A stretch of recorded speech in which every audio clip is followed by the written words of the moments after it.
পিটিয়ে তারপরে যে লোকগুলো তুলে তুলে চিন্তা অবস্থা আমার বাচ্চার লোকগুলো একটা লাস্টে তুলে তুলে আমার বাচ্চাটা মারলো। তারপরে আমরা গেছিলাম দেখা করতে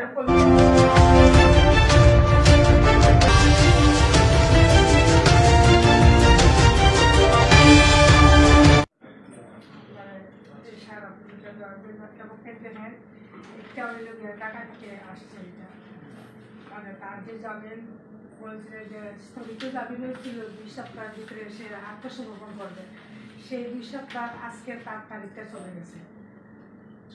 আপনার সাথে কি মুক্তাদির সাথে কথা বলছিলেন?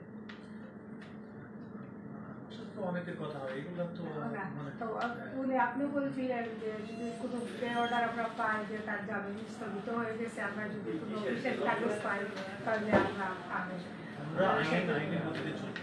এটা অপরাধী সে যেই হোক, সে পুলিশের হোক পাবলিকের হোক, সেটা বিষয় আইন আমি মনে করি যে যদি ব্যক্তিগতভাবে কেউ খুন করে থাকে, অপরাধ করে থাকে, এটা দায়ভার না। সেক্ষেত্রে অবশ্যই আমরা আইনানুগ ব্যবস্থা এক্ষেত্রে মানে কাল টোটাল পুলিশ না পাবলিক সেটা বিষয় অবশ্যই এটা যাচাই বাছাই করে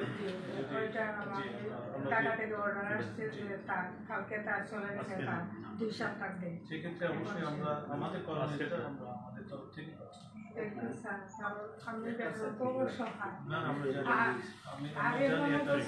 সন্তান হারা মায়ের দুঃখ আমরা অবশ্যই যদি সে একটা গুলি দিয়ে মারতো বা 2টা গুলি দিয়ে মারতো, কোনো কথা ছিল না।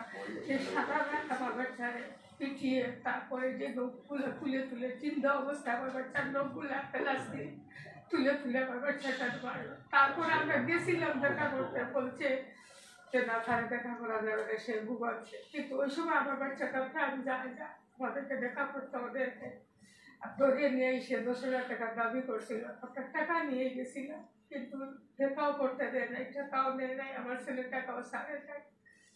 পরে তারা মারিয়া তারা আমার ছেলের করোনার কাপড়গুলো খুলিয়া তারা কাপড় পড়াইছে। আমার ছেলের কাপড়টা নদীর মধ্যে পাওয়া যাচ্ছে। জিন্দা অবস্থায় আমার বাচ্চার লোকগুলো তুলেছে, কিন্তু আমরা আমার বাচ্চাটারে আপনি দেখতে পারি না। আমি বুঝতে পেরেছি এটা তো যারা যে অপরাধী তার সঠিক বিচার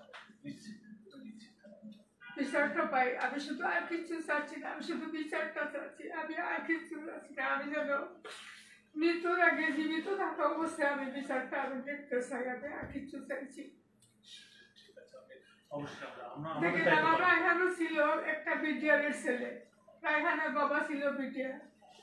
সে গর্বে থাকতে তার বাবা মারা গেছে 7 মাসের গর্বে থাকতে। আমার শ্বশুর ছিলেন পুলিশ।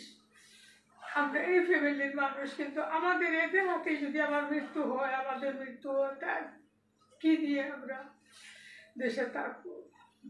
আপনি এটা দেখতে চান? আমরা অবশ্যই দেখবো, যেটা আমাদের করণীয় এই পর্যায়ে সেটা। ঠিক আছে।